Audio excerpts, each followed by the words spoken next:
Good morning, everybody.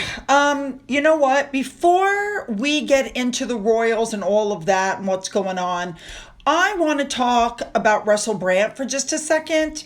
We know that some very serious allegations were made against him, but what I'm more concerned about is what has happened since then. So let's just jump in and get there. So this woman that you're looking at above, this is Carolyn Dinenage. She is a member of the UK Parliament. I'm shocked. She also chairs Culture, Media, and a bunch of other stuff. She pioneered the online safety bill, apparently. She was awarded Dame Commander of the British Empire in 2022. I don't know if this went to her head and she thinks she can overstep, but let's just move on with what I was talking about.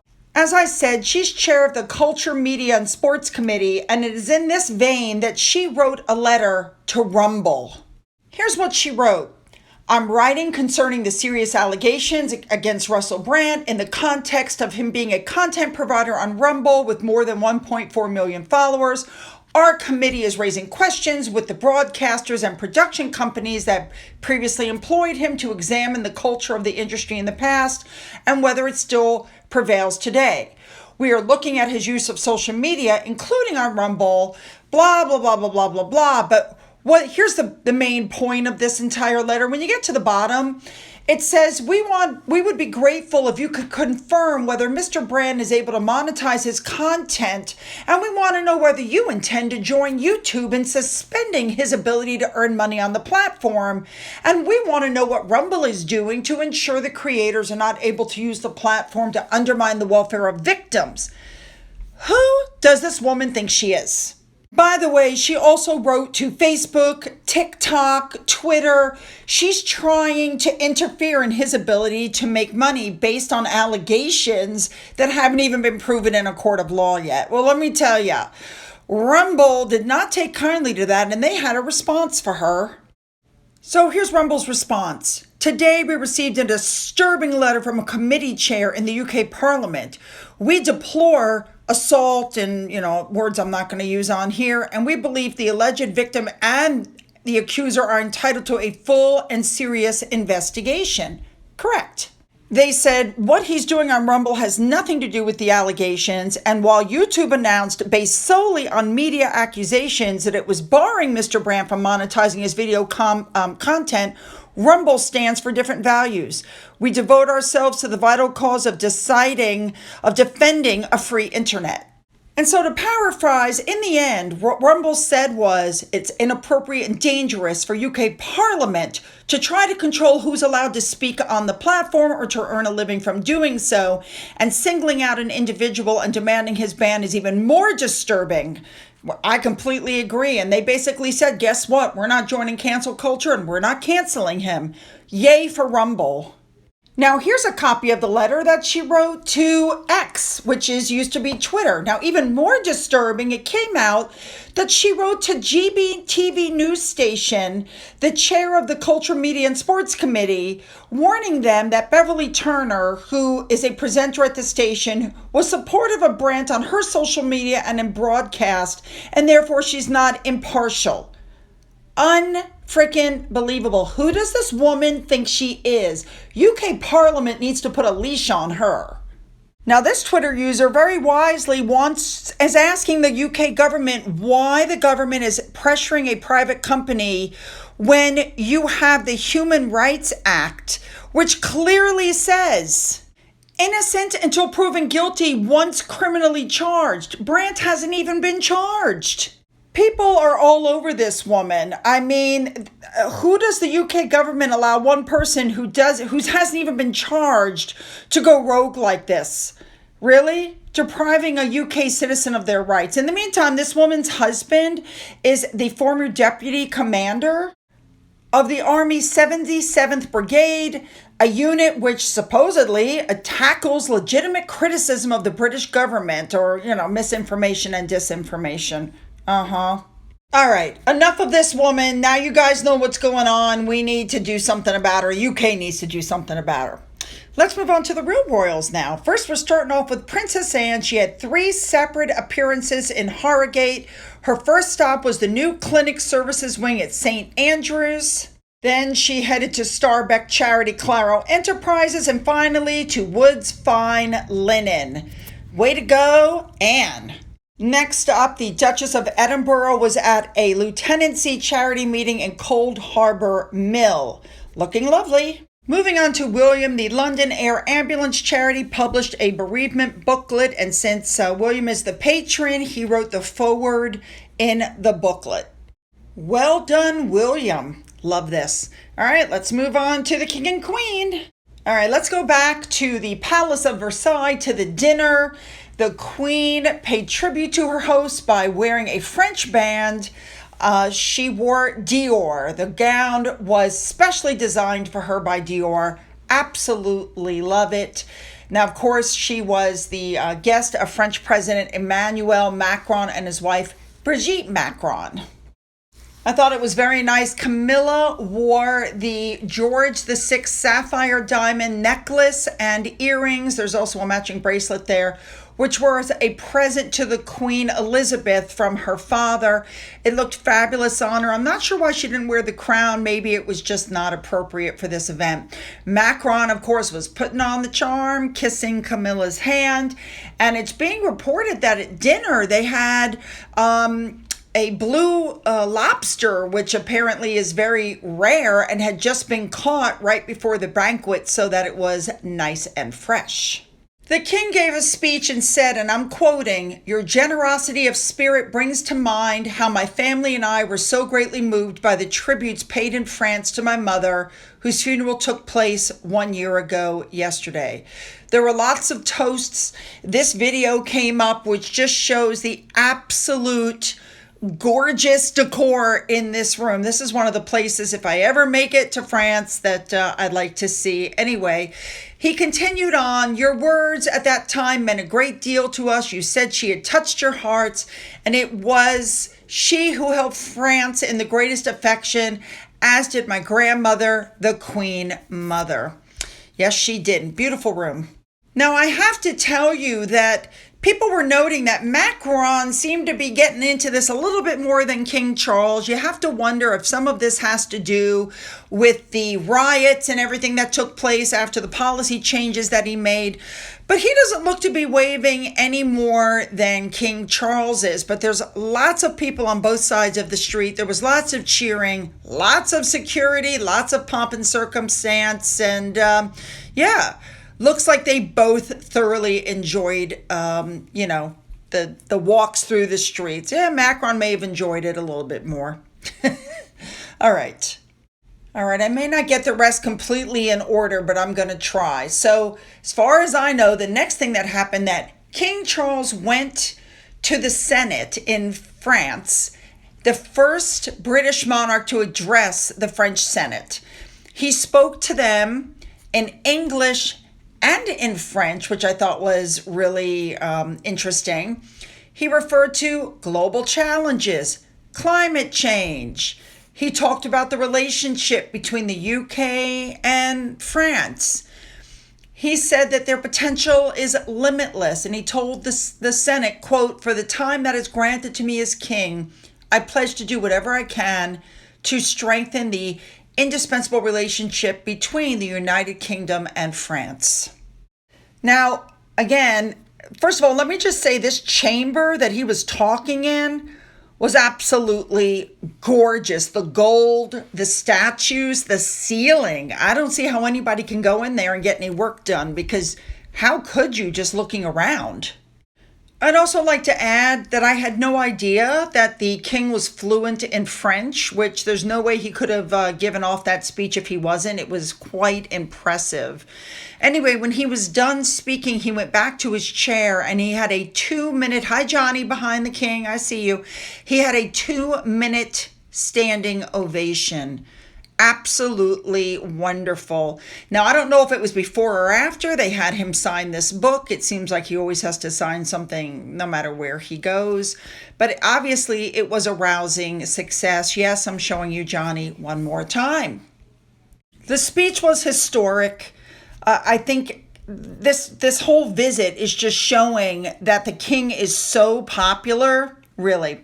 Okay, so while this was going on, Camilla was with Bridget Macron, and they had gone to to mark the launch, I should say, of a new UK France literary prize.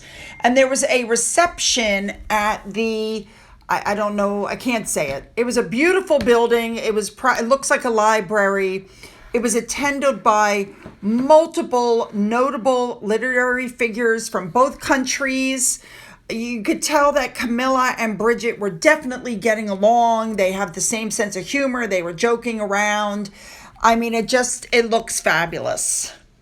Camilla was pictured with two authors. One is named Ken Follett and the other is Sebastian Faulks. No, I do not know which is which. Now, when the Queen and Mrs. Macron first arrived, they were allowed to look at some books, including the first edition of Les Miserables and Asterix the Gaul. I mean, that would be pretty cool. These are like, how old are those books? Wow. And the two of them seem to get along really well. I think they have a good rapport, and it almost looked like they were joking around in certain points, and I think they have a good sense of humor. Now, of course, people were looking at Camilla's outfit, and most importantly, that brooch that she was wearing. That is an antique Cartier brooch. It's diamond thistles. It has two thistles. It looked beautiful. Anyway, she gave a speech that was in half in English and half in French. Once again, I had no idea that Camilla spoke French. I'm finding a lot of things out on this trip. And for those of you who are looking at her going, wow, that outfit looks so familiar, before I say another word, a big thank you to Remoulade Sauce for the information. We have seen this outfit before. She wore it to a coronation garden party at the Palace of Holyrood House. All right, moving on.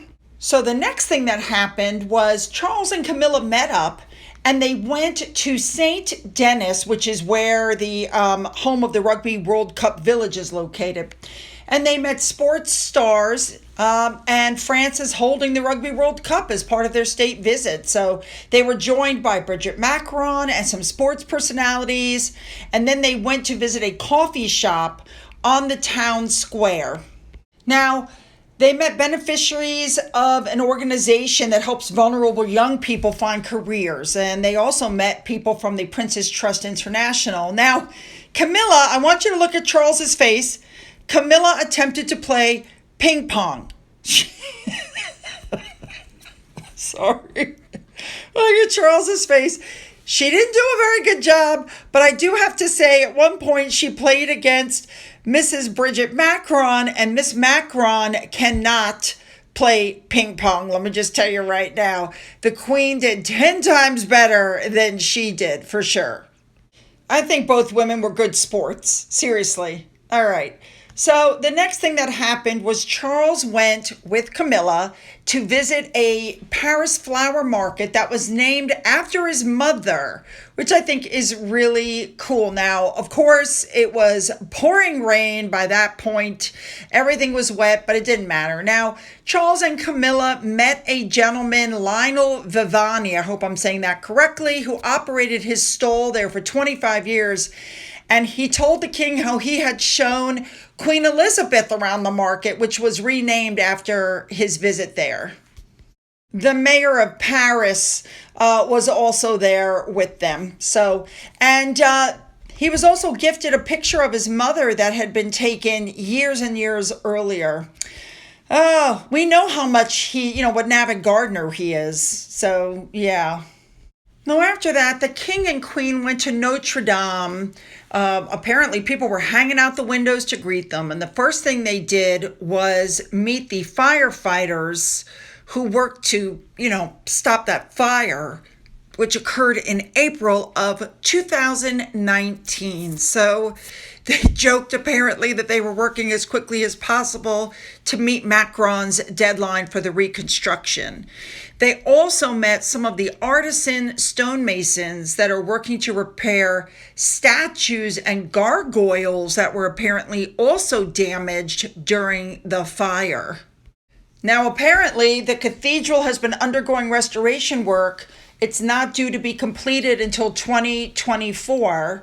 And President Macron, according to the article, is committed to rebuilding the cathedral. And over £800 million was privately pledged for reconstruction and renovation within 24 hours of a global appeal. I think that's just amazing. I had absolutely no idea that that amount of money had been raised privately, globally, to help restore the church from the fire. I just think that's amazing. So the next thing that happened was Charles and Camilla went to M19. It's a craft center that's dedicated to preserving couture skills, okay? So Charles met 6 graduates of an embroidery course. This class, by the way, this is run with Chanel and the Princess Foundation. And they helped create an embroidery that's inspired by his home in Highgrove. At one point, Camilla walked through a tweed workshop and she looked at the wall full of samples, and Bridget Macron urged her to choose one, and the Queen said, all of them. Yeah, I would have said all of them too. They asked Camilla if she wanted to sit down and have a go at the weaving, so she sat down and said this could be a mistake, but the Macron was like, I'm with you, you can do it. She did it, and Camilla said, that's my next job. And then the king crossed the courtyard of the M19 or the 19M building and was given applause by like 600 employees who'd come out on the balconies to watch him. Fabulous, fabulous. Now, let's be honest, it wouldn't be a tour if I didn't point out Lieutenant Colonel Johnny Thompson and Mr. Chris Fitzgerald, the equerry and Deputy Private Secretary to King Charles. Yes, they both look fabulous. I think it's wonderful that Johnny was there. I think it's wonderful that King Charles and Queen Camilla got such a good welcome from the people, and it would have seemed that all of Harry and Meghan's attempts to ruin things for them have only elevated them. That's what I love. Now, you would think that would be the end of the day, but no. Mr. Macron and King Charles went to visit the Museum of Natural History, and while they were there, they met business leaders. There was talk about biodiversity. And I say again, it looks from here like these two really get along well. I love that. At one point, Charles also went through their rainforest exhibit at the museum. It looks, and the president was there with him. It looks like the whole trip is a big success. I cannot wait to see what tomorrow brings. And of course, I'll report on it. All right, guys, time to move on to Harry and Meghan. All right, here we go. It's being reported that Prince Harry misses his old life and he really wants to go back to being a prince of the UK, okay? Supposedly, according to this article, he is waiting for calls from his dad and his brother that never comes. And even though he knows he's made his bed and he has to lie in it, he's still looking for some sort of a compromise. I don't see how he could possibly think after The Spare and after Netflix, that he thinks that there's going to be any kind of a compromise. But believe it or not, in his brain, he does. Now, in the meantime, these articles are coming out pointing out the fact that as Harry and Meghan get older, there's going to have even more problems. They're going to look across the Atlantic and see the royal family and the palaces and everything, and they were robbed of that lifestyle that the firm would have secured for them. Absolutely. They've created all kinds of problems. There's no way that Archie and Lilibet are going to be allowed to associate with the royal family even once they're grown. What I think is that they're going to grow up and write a book trashing their parents for ruining their lives. That's what I think is going to happen. I'm waiting for it. Now, Laird of the Matter on Twitter brought up a couple of interesting points. Meghan gave a whole speech on the importance of family where her own father went on Good Morning Britain and begged to see his grandchildren. And this is really messing with Meghan's public image. He also pointed out that family is supposedly important to Meghan Markle, even though she abandoned her father for staging a pop photo in an attempt to, improve his public image, which is something she does on a daily basis. Yep.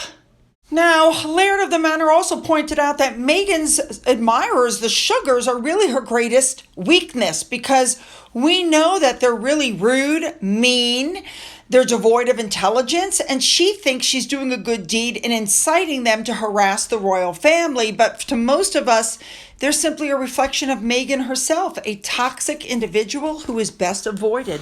Spot on. All right, you guys, you know what to do. And for those of you who've donated to my coffee fund through the thanks button, thank you so much.